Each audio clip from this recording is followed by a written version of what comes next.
StraighTAllDay.com. Now tuned in to the show where you learn the discipline to show up day after day, to do the work, the confidence to put yourself out there boldly and authentically, and the mental toughness to continue showing up, doing the work, putting yourself out there, even when the success you've expected to achieve is yet to be achieved. And on top of all this, you get a huge dose of personal initiative, which is the go-getter energy that moves any one of us, including yourself, to go and make things happen instead of wait for things to happen. And then this is what I'm gonna do for you. I'm gonna put all this together into one bundle, one package, one mindset, one method, one philosophy, one show, one book, one daily masterclass. Yes, what you're listening to right now comes out every day. If you didn't know, now you know, so make sure you subscribe wherever you're listening to this. It is called Work on Your Game. My name is Dre Baldwin, also known as Dre All Day, and welcome to the show. And today's topic is we're going to talk about the benefits of non-compliance and rule breaking, which is actually the same thing, but the benefits of non-compliance / rule breaking. Now, just a few weeks ago, we talked about don't break the law, but do break the rules. That was episode number 1891. Again, just a couple weeks back. So if you didn't listen to that one, make sure you go listen to that one. Today is a complimentary episode to that one. I got one more that I'm going to put out. Probably not back to back, but another one where we're going to talk about not following the rules and why it is actually a good thing to not always follow the rules in life.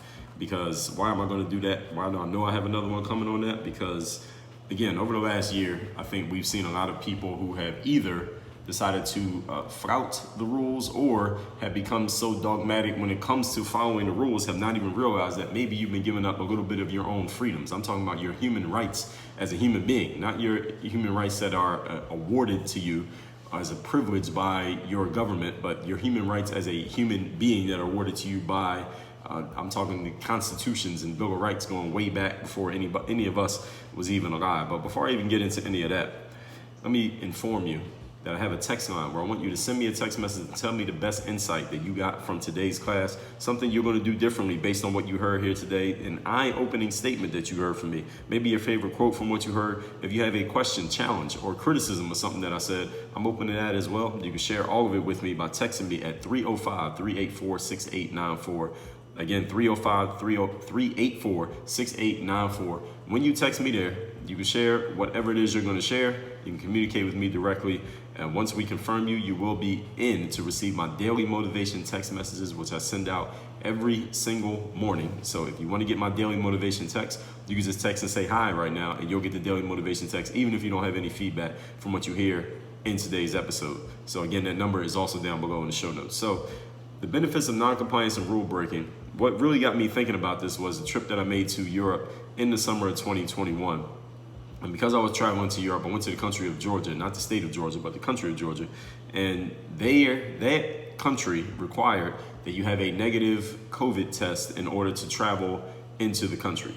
Now, why are they making people have a negative COVID test to travel into the country? I mean, obviously they don't want people bringing COVID into their countries, but I mean, if they really wanted to stop people from bringing COVID into the countries, wouldn't they just, and you had to have the test, your test had to be taken within 72 hours of your arrival in the country, but then you're sitting in a plane, which, I mean, couldn't you have gotten COVID from somebody else? I mean, you could get COVID from somebody even once you come into the country. You coming from the outside doesn't, the negative COVID test, the point is, having a negative COVID test taken 72 hours before you traveled into the country does not guarantee that you could not still bring COVID into the country. What if I took the test, passed it within 72 hours, and then let's say 24 hours before I got on the plane, I acquired COVID from somebody because I'm just moving about in my country. Now I got COVID, I get on the plane, I give it to a bunch of people on the plane, then I get to the country and I give it to a bunch of people in the country.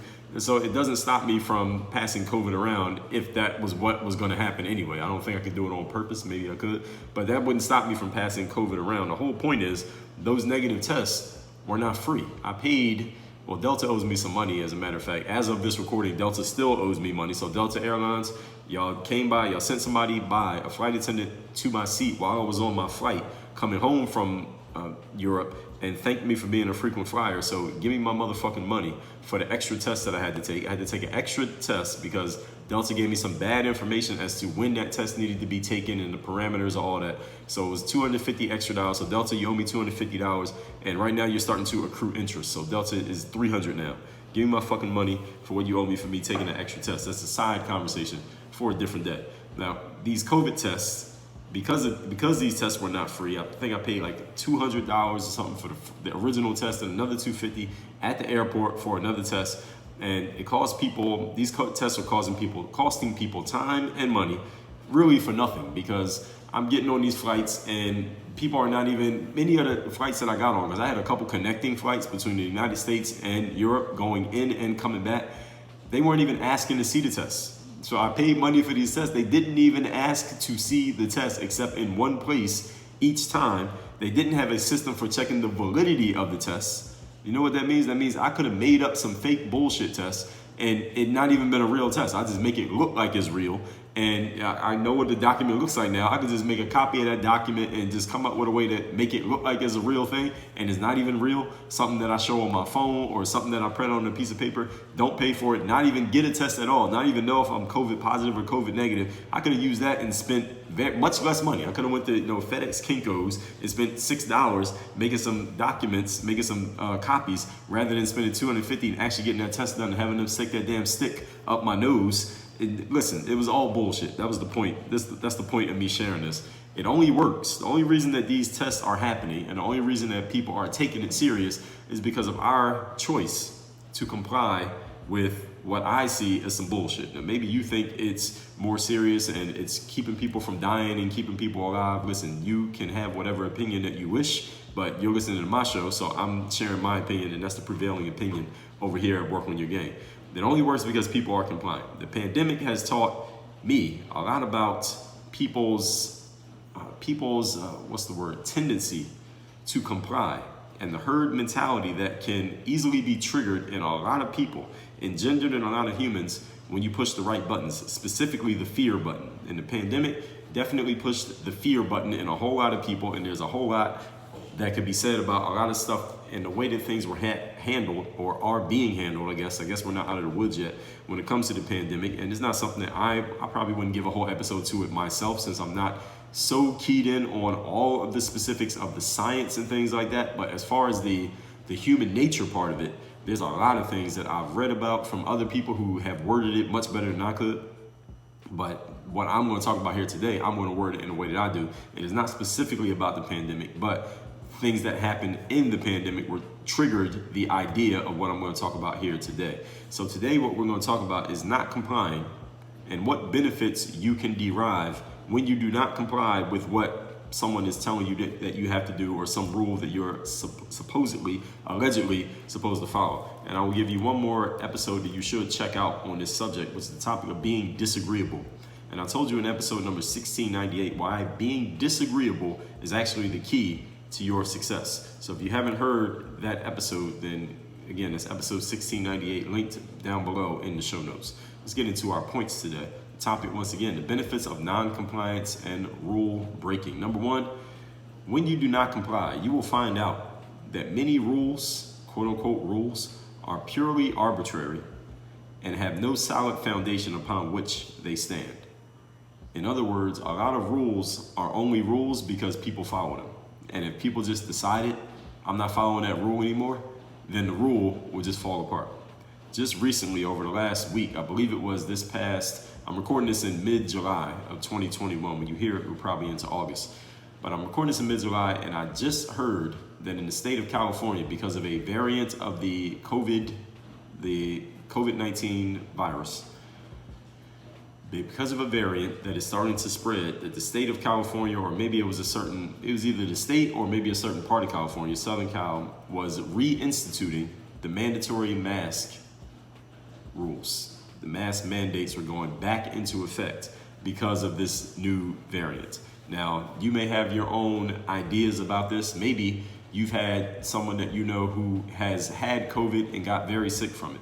Or maybe someone who has died with or of COVID. And sometimes we don't know the difference. And a lot of times they don't want you to know the difference. Again, different conversation for a different day. Maybe you have some insights or some ideas or some beliefs about the usefulness of masks or the non-usefulness of masks. So there are a lot of different ideas when it comes to this thing. But when that came out, I saw it, and I saw that many people who I know who live in California and people who I know of who live in California who had a lot of different ideas about the value of the mask mandate going back into place. And I did see some people saying, or some people sharing, that there were county sheriffs and police staff who were saying, well, we're not even going to enforce this mask mandate. We understand that there is one, but we're not going to enforce it. We're not going to write people tickets. We're not going to arrest people. No, we're not going to show up to some business who calls us because they say somebody came into our business and they don't have the mask on. We're not even going to do that. But this got reinstituted in California all the way in July of 2021, when it seemed like we were pretty much out of the woods and starting to get back to normal when it came to all of the pandemic measures that went into effect for damn near 2 years here in the United States. But the reason why I'm bringing that up is to support this point that I'm making here, that many rules are only rules because people are following them. And the reason why there are even police staff who are saying we're not going to enforce these rules is because they know that a lot of the people that they serve are really kind of like, look, over it. They're really saying, look, I'm done with this. I'm not wearing a fucking mask anymore. I'm going to walk into businesses. I'm going to go out and do what I want to do, and I'm not going to wear a mask. And if you had to arrest me or write me a citation, then you'll just have to arrest me and write a citation, but I'm done dealing with this. And that's one of the things, this is what I want you to understand, that when people get to this point and they say they're all right with you doing whatever you need to do because I'm not following your rule, go ahead and do it. Eventually, the people who need to enforce the rule will get to the point where they're like, look, it's not even worth the effort and the energy that we have to put into enforcing this rule because so many people are not following it. How about we just drop the rule? And that's what's happening here in Southern Cal. Now, anybody who lives in Southern California, please text me and let me know what's actually happening, because by the time you hear this, the mask mandate has already gone back in. Maybe it'll be gone again, hopefully by the time this episode comes out. But tell me what ended up happening with this. And this is the point when it comes to rules and policies in life, is that people are willing to enforce rules and policies when there are only a few people who are not following the rules and policies. But if a bunch of people are not following the rules and policy, eventually the enforcers will say, you know what, it's not even worth it. We don't get paid for enforcing the rules. Now, police, I guess, allegedly, they get paid for enforcing the rules. Ostensibly, rather, not allegedly, ostensibly, they get paid for enforcing rules. But people, you work at a company, you work at Home Depot, it's not your job to enforce mask rules. Your job is to help the customers buy stuff. But if you're enforcing mask rules, in other words, kicking people out because they don't have their mask on or not wearing it properly, you're actually getting rid of customers. You're actually costing your company money. This might not matter to you if you're getting paid by the hour or your salary, but if you really think about it, it's actually counterproductive to the goals of your company, if you really think about it. But all of this is saying, real substantial rules, this is me talking now, real substantial rules, it's been me talking the whole time, have real reasons that make sense to anyone, such as a traffic signal at an intersection. Now, some bullshit made up rules, such as in some places and sometimes you had to have a COVID test in order to come into our country, or you got to wear a mask to do this, you got to wear a mask to walk into the restaurant, but you can take your mask off and talk and laugh and breathe freely as soon as you sit down, because obviously COVID does not come down that low to the ground, but when you're standing up, it is available. These bullshit rules don't quite make sense. You have to explain them, and you have to use some type of emotional appeal to get people to understand these rules, like, oh, people are dying, or you don't care about people's health. Logic can explain a rule that makes sense. Like, we can logically explain a traffic signal and a stop sign. We can logically explain why it makes sense for everyone to follow it, and why one or two people not following it could lead to tragic outcomes for everybody. When it comes to something like the mask mandate, there are arguments. There are arguments and counter arguments and points and counterpoints that can be made on both sides, and strong arguments on both sides. Then that's when you know that maybe you got some rules that are just made up arbitrarily that might not quite stand up to inspection, for lack of a better term. Like having to wear a mask when you walk in a restaurant, you can take it off while sitting down. It doesn't make sense. It doesn't really make sense. But people, when they become emotional, or they are highly compliant individuals, or when you get the herd mentality in enough people, and it was activated over this last year when it came to things like the pandemic, again, just using that as an example because it's fresh on everybody's mind, you can get people to pretty much comply with anything until they don't. Point number 2, today's topic, once again, are the benefits of rule breaking and non-compliance. Number 2 is that when you break the rules, you will discover that many people who are the rule makers or the rule enforcers have very little power aside from shepherding your willingness to comply. The people who enforce rules don't really have power to make you follow a rule. Their only power is what looks like power because everybody's already following it. So if you say there's a rule and then everybody's following the rule that you stated, then you look powerful because you said it and everybody's just following it. But as soon as people stop following your rule and now you're being challenged, now you have to actually prove that you'll enforce the rule and then you can't enforce it, then people realize, wait, the emperor has no clothes. All right, this rule has no teeth. This person doesn't actually have power. Understand, ladies and gentlemen, that power is only as solid as your ability and your willingness to enforce that power. In other words, it's the same thing as like making threats. It's the same thing as having any kind of rule in life, is that it's only as strong as the repercussions when people don't follow what you say. You make a threat, you threaten someone, and then they follow what you want them to do because of the threat. They're afraid of the threat. Then you look powerful. But as soon as someone says, oh, I don't believe you. I don't believe that you're going to do what you threaten. Now you got to actually do it. And if you're not willing to actually do it, or you are unable to enforce that threat, now your threat means absolutely nothing. Now your word means nothing. Now you lost all credibility because now people see, you're not actually going to do anything. This is the thing that you have to keep in mind. Any rule that you make, any law that you want to enforce, any compliance that you want to get out of people, you got to be willing to enforce it. Understand that every rule is only as strong as people's belief that there will be repercussions if they don't follow it. It's like when you're growing up as a kid and your parent tells you to clean your room. They might not even say what they're going to do if you don't clean your room because they're expecting you to actually follow them. And let's say you don't clean your room, or you don't clean it fast enough, or you don't clean it well enough. What's going to happen? If you think back to when you were a kid, your knowledge of what would happen if you didn't follow the rule played a huge role in how much and how quickly and how efficiently you did follow the rule.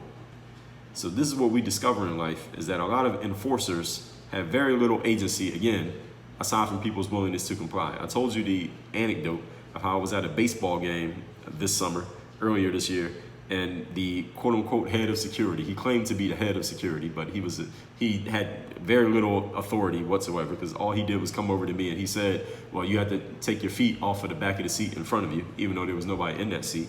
And I said, no, I'm not going to take my feet off it. And he kept reiterating that I needed to, and I kept reiterating that I wasn't going to. And then he didn't do anything. He couldn't do anything. He said, well, I'm going to get a cop. Well, when he said that he was going to go get a cop, and he was telling the truth, he did go get a police officer.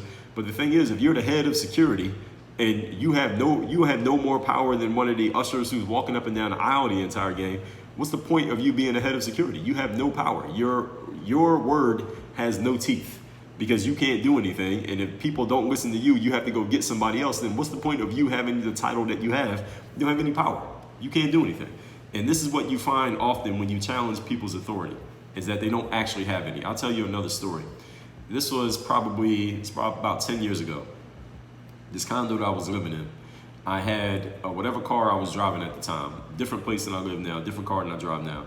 It had a little bit of a leak in the undercarriage of the car. So a little bit of oil was leaking onto the concrete and onto my parking spot underneath my car whenever I would park. Now I knew it was an issue with the car. I was going to need to get the car replaced or get it fixed or something like that, but I hadn't gotten around to it yet. So the building noticed that the security in the building noticed that there was some oil leaking onto the pavement there in the parking garage where my car was parked, and they gave me a notice. They sent me a notice that said, hey, your car is leaking oil, whatever. No, we can't have oil leaking in it because it was some kind of health hazard or something that they were saying. Because any of you who knows, if oil gets leaked onto concrete, it's kind of hard to get it out, even if you try to power wash it. So they didn't want anyone's car leaking oil. So that's what they told me, you can't have car leaking oil. And they fined me. They gave me a fine, and I owed them like $150 as a fine because my car was leaking oil. Now I thought the fine was bullshit, but or at least when I got to think about it later, I thought the fine was bullshit. But when I first saw it, I said, all right, I'll just pay the fine. So I had $150 in cash in my pocket. I went to the management office of the building and I said, hey, I'm gonna pay this fine. That's $150 for the thing. And the management guy, he was like, all right, cool. And she pulled up my car number, my parking space number and all that. And I about to hand her the money, and she was like, oh, we can't take cash. You had to give us a check. And I said, well, I don't have a check. You can't take cash? They said, no, we can't take cash. She said, you can bring us a money order or something like that, but we can't take cash. I said, all right, well, I'll come back. And I had other things to do, so I wasn't prioritizing going and doing it. And here's what happened, folks. I never came back. I never came back with the money. I never paid them the $150, and they never mentioned it again. The whole time I kept living in the building. I lived in the building for years after that. They never mentioned it again. They never said it again. They never sent me another notice. I didn't accrue interest for not paying them. Nothing happened. And here's what I realized, that I should never have even thought to comply in the first place, because the rule really had no teeth. It was just some bullshit that they made up, that they were hoping that maybe they could move a couple people to action through doing that. And guess what? I kept the car there, and they didn't do anything about that either. This is what happens when you stop following the rules. Many of the rules that we are following in life are some bullshit that somebody made up. They have no teeth. They will not enforce it. They do not have the power to do anything about it. They don't have a willingness to do anything about it, nor the ability. If you don't follow them, nothing's going to happen. People who have real authority in life also have real plans for what they're going to do when you defy their authority. Again, think to your parents. If you didn't do what your parents told you to do, I don't know how any of you grew up, but the neighborhood I came from, any kids who didn't listen to their parents, they got the shit smacked out of them. That is the contingency plan if their rules are not being followed. Depending on how strict, again, wherever you came up, whether you were in a military, playing a sport, maybe going to school with your parents, you might have got your ass whipped, you might have got grounded, maybe your phone gets taken from you nowadays. We didn't have phones back then. But that's agency. Agency is your power and willingness to enforce a rule. So when someone tells you a rule, you need to pay attention to what happens when somebody doesn't listen to them. What do they do? If they don't do anything, then that means that rule was not really a rule, and that person doesn't have any power. The emperor has no clothes. Here's something that you're going to learn in life as you go through life, as long as you have some balls and you're willing to defy rules. And again, not defying rules just for the purpose of defying rules, but when a rule is thrown in your face that you don't think really should be followed and you don't think it's worth being followed, what you're going to find out is most people who are telling you the rules, these are the people who are tasked with letting everybody know, hey, there's a rule. Most of the time they have no power whatsoever, and you don't need to listen to them. Many people in life pose as if they have power when they actually have none. And I've told you many stories about this happening in my own life, of people just stating rules as if they have to be followed, as if this person is someone of influence and someone of agency. But then when you don't listen to them, what are you going to do? The person does nothing. Like this head of security that I saw at the baseball game, head of security telling everybody where they could put their feet while they're sitting, again, socially distanced with no one within 20 feet of any of us. He's telling you where you can put your feet and then doing absolutely nothing when you didn't listen to him. Emperor has no clothes. Point number 3. Today's topic, once again, is the benefits of rule breaking and non-compliance. Understand that every innovation that happens in life is a breaking of the rules. That's where innovation comes from. When someone says, all right, this is the way that we have done it, now I'm going to do it differently. The rapper Drake, not Dre, but Drake, he innovated by singing and rapping at the same time, and people bought into it. I mean, was he the first person ever to sing and rap? No, he was not. But he was the first person to do it in the way that he did, and his audience took it as a new thing. They took to it as an innovation, and now look at who Drake is. Steve Jobs innovated by combining a phone, an MP3 player, and a web device into one device, and now we have the iPhone. Barack Obama innovated by being a black man running for president and getting elected 2 times. Donald Trump, right after him, he innovated by being someone with no political experience, running for office and actually winning. If you want to be new and different in life, you must break some rule in some way. Every innovation is a breaking of the rule somehow, some way. Russell Brunson, who's a guy who some of you may know of if you're in the digital marketing world, he co-founded the company called ClickFunnels. And his innovation was not in creating ClickFunnels or even the concept of a funnel. He was not the first person to do it. He popularized the concept, but he didn't create it. Was that he broke the rule of you don't need to have a website. When I first came across Russell's stuff, I watched one of his presentations, and that's one of the main things that he said. It was actually the hook that actually got me to listen to the presentation in the first place, was him saying, all right, here's the reason why your website is costing you money, or the reason why your website is making you go broke, or why people who make money online don't have a website. It was something that he said that just slapped the face of anyone who thought a website was an important thing for making money. And I'm a person who had a website. So when I heard him say that, I said, what? That doesn't make any sense. What do you mean you don't need a website? What do you mean my website's costing me money? Well, I thought my website made me money. So I listened to what he said because he was going against the grain of my previously held beliefs. And then when I listened to what he was saying, he explained the concept of, no, you don't need a website, which is just a static page that just has information on it. You need a funnel, which moves people from one step to the next, and actually gets them to spend money so that you make money, they get what they need, and everybody wins. You don't want a static website, you want a funnel so that you can keep people flowing and you keep the money flowing. I said, oh, that makes sense. Now, nowadays, any of you look at any website of mine, any link that I give you is taking you to what is a funnel. There is a difference between a website and a funnel. So a web page can be a sales funnel. So just in case any of you don't know the language. But when I listened to that, I said it made sense. But what was Russell Brunson doing? He was innovating with ideas. He was innovating just with the very idea of telling everybody, hey, here's what everybody thinks they need online, which is the website. Here's what you actually need online, which is the sales funnel. So he was basically re-educating people, helping them unlearn the bullshit. He wouldn't use these words, and I don't think Russell curses. But 2 days ago, what did I tell you about? Unlearning the bullshit.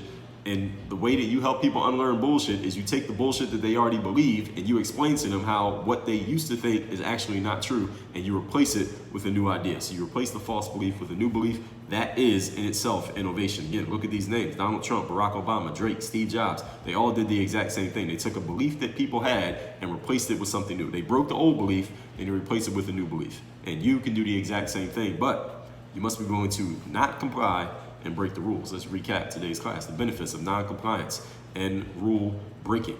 Point number 1, you find out that many rules in life are purely arbitrary and have no solid foundation upon which to stand. When you challenge them and don't listen to them, you will find out that there's not anything real behind it, because most real rules, you could pretty much understand them logically on your own as long as you have all your mental faculties in place. Point number 2, you discover that many rule makers or rule enforcers, or at least people who position themselves as being such, have very little agency or power aside from people's willingness to comply with them. So everybody looks like they're in a position of power when everyone else is complying with their rules. But as soon as someone defies your rule, that's when you really find out whether someone really has power, is when their leadership is challenged. Number 1 challenge of leadership is when someone does not listen to you. When someone says, I'm not going to do what you say, what do you do then? And if you don't have an answer for that, then you're not really in a position of leadership. And you will face that challenge. For any of you who is in a position of leadership in your life, you're going to be defied. If someone's not going to listen to what you say, what do you do then? If you don't have an answer to that question, all right, your whole leadership facade, for lack of a better term, will fall apart. Number 3, every innovation in life is a breaking of the rules. Drake the rapper broke the rules by singing and rapping. Steve Jobs broke the rules by combining 3 different devices, a phone, an MP3 player, and a web browsing device, into one device.